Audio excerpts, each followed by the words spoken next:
Yes, here we are with Dean Dominique Delucia, living in Sao Paulo, Brazil. And how you doing, Dean? Doing all right down here in Brazil. Yeah, the town you live in is quite a big. Let's give people an idea of where you're calling from. How many people live down there? Well, let's see. I'm in Sao Paulo, Brazil, in southeastern Brazil, the coffee growing area. It's one of the largest cities in the world. The greater Sao Paulo population is supposed to be at about 18 million, and it's supposed to be the third largest city in the world. Wow. And the population of Brazil? Population of Brazil is 180 million, and Brazil is almost the size of the continental USA. So this is a huge country, very interesting country, mostly tropical. They all speak the same language, different from, say, Europe or China or India. Right. Very interesting country. Right, and a lot of paranormal activity, UFO activity, that sort of thing going down there all the time, am I right? Well, there certainly has been. There's a few famous cases, for example, the Virginia crash. Yeah, for sure. There's always been contact here. There's always been sightings down here. Yeah. And I think that what we're interested in now is getting the word out abroad beyond the borders of Brazil. I'm not the only one interested in doing that. There are Brazilians down here that have the same desire. They don't really know how to go about it, but perhaps your show can be a venue for that. Right, and that's what we're hoping to do. What's the UFO status like down there as far as interest goes? Well, there's a lot of interest in UFOs. A lot of interest, a lot of belief, maybe more than in the United States. I would say that. Okay. I understand you're meeting with quite a group here shortly. Well, there's the Brazilian Flying Saucer Research Association, and they're a national group here, well known. They publish a monthly magazine that is on all of the newsstands, and it's serious journalism that they do. It really is. I've read their material, and when we say that it's on all the newsstands, I mean, this group has some real reach.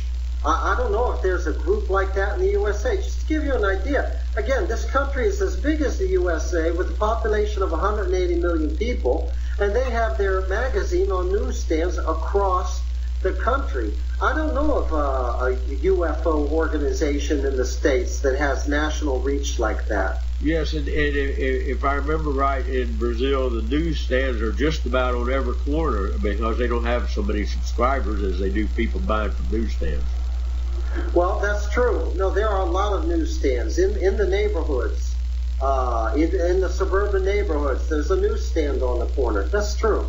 So that shows there's quite a bit of interest in that area of paranormal. Yes. Now, this organization, the Brazilian Flying Saucer Research Association, they've also printed a few books, and there's one of them that has just made such an impact on me by a fellow named Antonio Faleiro, called UFOs in Brazil, in Portuguese, of course. Right. But this is one of their more recent books. It was put out about 2, maybe 3 years ago. And this fellow, Antonio Faleiro, he's been investigating UFO phenomenon and documenting evidence and interviews with people specifically since something like 1962. He lives in the state of Minas Gerais, which is where the Virginia crash took place.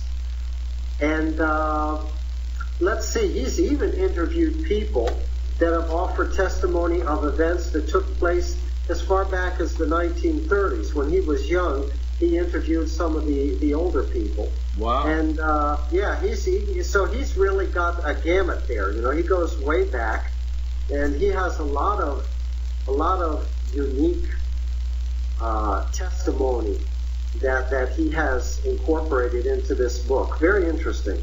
And the book's in Portuguese. Now, the audience should know that that's your job. You are an interpreter. Am I right? I interpret. I do mostly written translations, but I have done verbal interpreting too. But yes, that's definitely my job. And I've done a lot of it. I know we don't have a lot of time tonight, but I do understand there were several sections from that book that you wanted to read us having to do with fireballs. Right. They called them Foo Fighters during World War II, I believe. Balls of light, something like that. Right. And again, this book is unique. It offers some unique testimony, things that I haven't heard of outside, maybe a new twist. But I was reading the other day about balls of light, some testimony about their origin, where they come from, and where they go to, also the kind of activity that they engage in. I think that without explaining any further, I'm just going to go ahead and spontaneously translate a paragraph or two, a few sections here from the book to give your televiewers and your listeners an idea.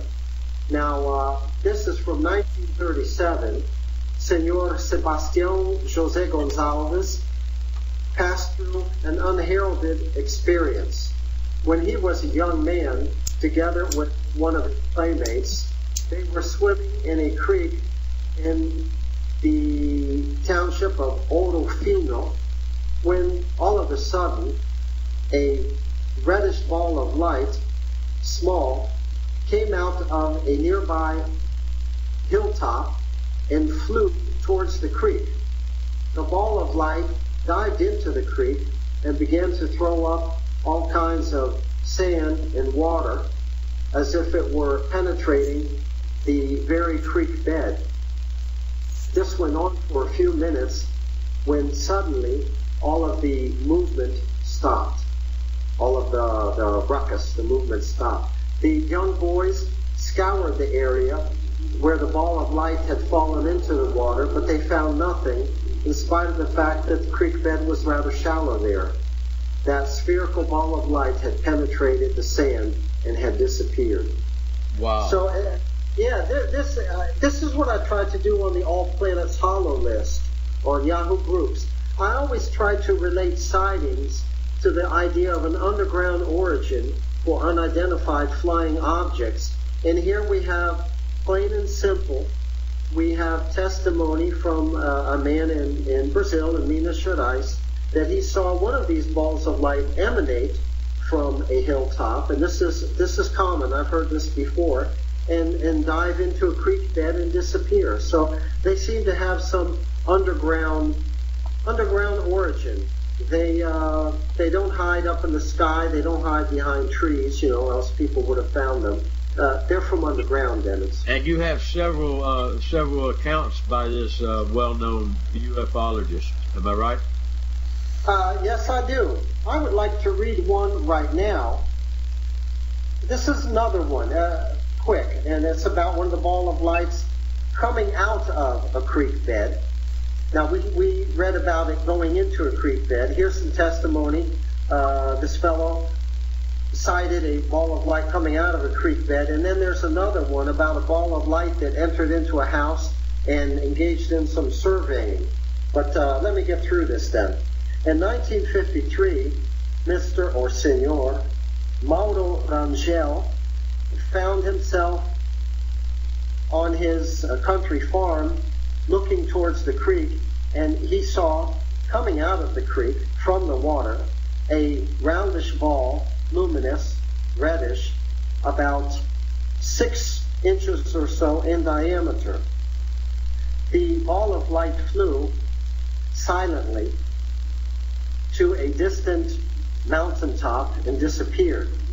We believe that these balls of light hide during the day and that they become activated at night to fulfill their programs of surveying.